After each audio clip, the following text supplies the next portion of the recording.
What's up, my Vina loves? It's Miss Vina D coming to you all from Vina Entertainment News. Now, I made a promise that I was always going to do a review on the Real Housewives of Atlanta new season. I was going to do a review on every single episode, but I came to the realization that maybe it's just when you have watched something for so long and all of the stories are like the same, there's no more excitement in it, I guess. And so in as much as the drama came and all of that, it's the same old different day, people being mad at each other, people hitting below the belt, people, so I was just like, you know what, I take that back. If I come across an episode that I feel like I want to speak on, then I'll speak on it. But as far as doing a review on the entire season, not gonna happen. So I apologize, guys, if you're looking forward to the videos in my review. I'm taking it back, but I am going to go ahead and review, the most recent episode, not because of the drama. I can live without the drama, but I understand TV can't live without it, because in order for the show to have lasted as long as it has, they have to include some form of drama in there. Even the Married to Medicine that came out and supposed to be with doctor's wife and doctors, there's still people over there fighting, because for some odd reason, I guess, the drama bring the ratings. As sad as it sounds, it's the truth. So let's go ahead and dive right into it. There are three people going at it here, but the main, two is of course Kenya and Doug Lips. My thing, one of the things that I can't stand is that people who claim their lives are amazing, they have an amazing life, everything is great and they're happy, but they constantly want to come for other people. Now I get it, it's a show, I get it. Kim wants her check. Just go ahead and tell Kenya Moore thank you for your check, because she's the only reason why Kim have a storyline. I mean, imagine if Kenya had just gotten up and walked away. Imagine if Kenya had just continued to ignore Kim. Imagine how that scene would have gone. It would have fallen flat on his face, And I understand Kenya is doing her job. And, Kenya went ahead and read, Kim to filth. I get it. It's a job. You have to do your job. You have to step up to the plate. You have to respond and all of that. But sometimes you end up giving those type of people your power, in as much as, yes, Kenya read her so bad that the only other option she had was to resort to violence. That's what always happens. They come for people and say all of these things, but then when you respond and defend yourself, they have nowhere else to go but to resort to violence. The same thing with Portia. She talked all that junk. The moment Kenya, came back at her, it was, I'm about to hit you. Phaedra picked up her purse and almost hit Kenya. When Kenya went there, it's like, how come you guys can talk about my egg and I'm not going to have no kids and I don't have no man and all of these things when I speak? Oh my gosh, it's like, but that's what it is. But anyways, let's go ahead and talk more about these two before I get into the Kim and Nene situation.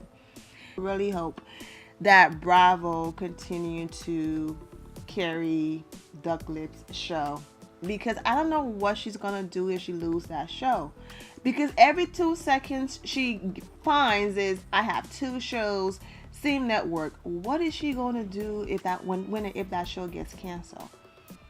The bragging, the attacking someone for no reason, but yet you're supposed to be the star and you have all this money, but yet you're back for a check, and I don't understand it.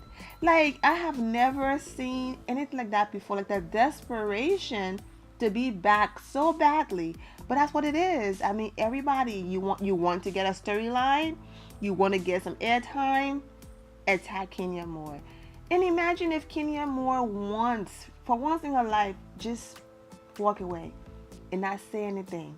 Imagine how flat those scenes will fall. Imagine when they went to, was it Jamaica? Imagine if Kenya had quietly said to Cynthia Bailey, okay, Cynthia, you want Kim, the other Kim, to do your commercial? That's perfectly fine. I completely understand. You guys have a nice trip in Jamaica. Imagine what would have happened. Exactly. episode would have fallen flat again. They relied on Kenya so much, but then turn around and throw all this hate her way. Now, this whole thing about Kenya being fired and not being on the show, and oh my gosh, if you look at her Instagram bio, she no longer have the show in her bio, whatever the case might be, it could possibly be to the point where Kenya is like, look, my business is doing good. You know, my husband and I were doing amazing. We're trying to start a family. We're working on, his restaurant. We're about to open a new restaurant. I'm opening, different sales locations for more hair care. I have a lot going on. And you know what? I'm just going to go ahead and leave, be married, and be happy, and enjoy my life, and remove myself from this unnecessary stress. And I won't blame her if she made a choice to do that. But as far as the show firing her, not gonna happen.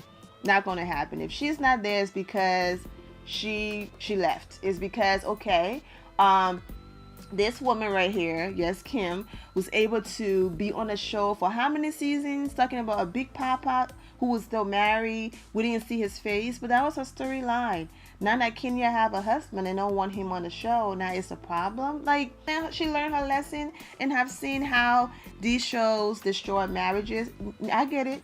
The people have to be strong and have a strong and firm foundation for the marriages to not get destroyed, because no one have the power to come in and wreck your home or destroy your marriage, But if it's not strong enough and the foundation is not firm, it's not going to work if you throw it on reality TV. I mean, Kenya just met this man last year.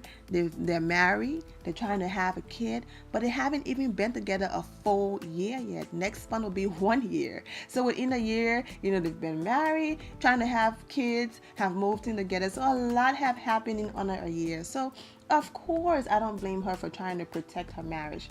Now, so after that whole fight and all of that, and Kenya, telling Kim about herself and her daughter, for the people saying don't bring kids into it. Now, Priya is not a kid. She's a grown woman. The same way she could fix her mouth and have all of this time to be disrespecting Kenya and tweeting about her. Hey, she's fair game at this point. I don't see it's a child. Absolutely not. Making that whole joke about the John Legend tickets. Kenya didn't say anything wrong. And then Kim, the nerve of Kim to talk about Kenya Moore is ugly. Now, listen to me. I understand Kim. But not even on her worst day that she would ever be ugly compared to you. And I'm not a mean person, but I'm just saying, for someone who have all of this plastic surgery to get their face together, the nerve to come after someone who had the original face, stop it. All right? So I have nothing against people, right, who have plastic surgery. Do you? It's your life. I'm not here to judge anybody and tell anyone how to live their life, how to handle their life. Do you, boo-boo, okay? I'm just saying, I can't stand hypocrites. Anyways, moving on to Nene and Kim. Now, it's just, I understand they talk about how this show is, everything is reality, it's not scripted, none of that. But what are the odds? What are the odds that Kim is coming back on the show and she just randomly and conveniently had to end up where Nene was? And then take a picture of Nene being in the handicap parking spot. And then the cameras just happened to be there to catch it all. I understand, yes, Kim took a picture and showed a picture. But what are the odds that, ironically, or coincidence, that just they ran into each other and Kim is like, you know what, I'm gonna go outside and take a picture because she's parked in the handicap spot. Come on, we're not stupid. Yes, Greg was in the hospital, for sure, and all of that. But some of the scenes, you can just see that, yeah, they are just trying too hard. But then, Nene and Kim already had their own issues with the whole Kim's daughter going in her home, recording the ants and calling it a roach and all that stuff. I've talked about it. It's on the playlist. I'm not going to repeat it, And then, of course, you have Portia still trying to hang on by a thread with, she and her sister drama and situation. And then Nene, people bringing Portia up just, in some way to keep her a part of the season. So that's that for them. Cynthia, working on her new relationship. We will see what happens to that, but she's hanging on by a thread as well. But we will see as the season progresses. Then you have Candy. Of course, Candy was probably, Candy in her essence. So Candy basically so far is staying away from the drama. She's staying out of it. And for the most part, and for most seasons, Candy is normally not involved in all of the drama. It was only when, last season and people were talking whatever, but Candy has been the mellow one. Like, we don't speak, we're not friends, but when we in the same room, we say hi.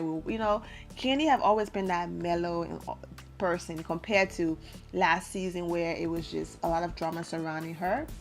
So, yeah, Candy, yeah, congratulations on the Essence cover and all of that.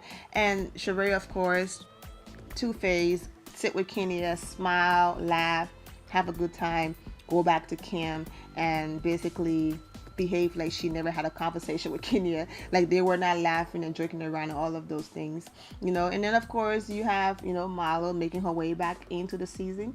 I'm going to go ahead and end it here. Before I do, I'm going to include on the screen all of the back and forth between Nene and Kim and Kenya and all of the mess on Twitter and Instagram and all of that. So I'm going to let the music play in the background, and you guys go ahead and read these, and I'm going to come back and end the video.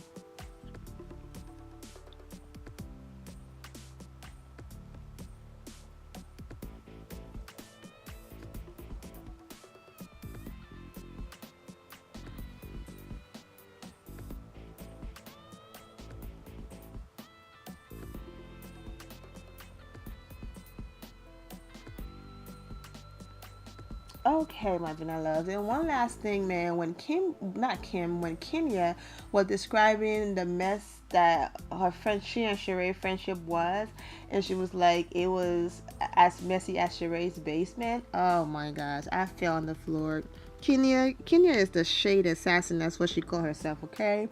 She is hilarious. Anyways, my vanilla loves, I'm going to go ahead and end it here. I'm wishing you all an amazing day. Remember to always have a God bless attitude, which is being positive at all times and seeing the good in every situation. Have a great day, guys. God bless.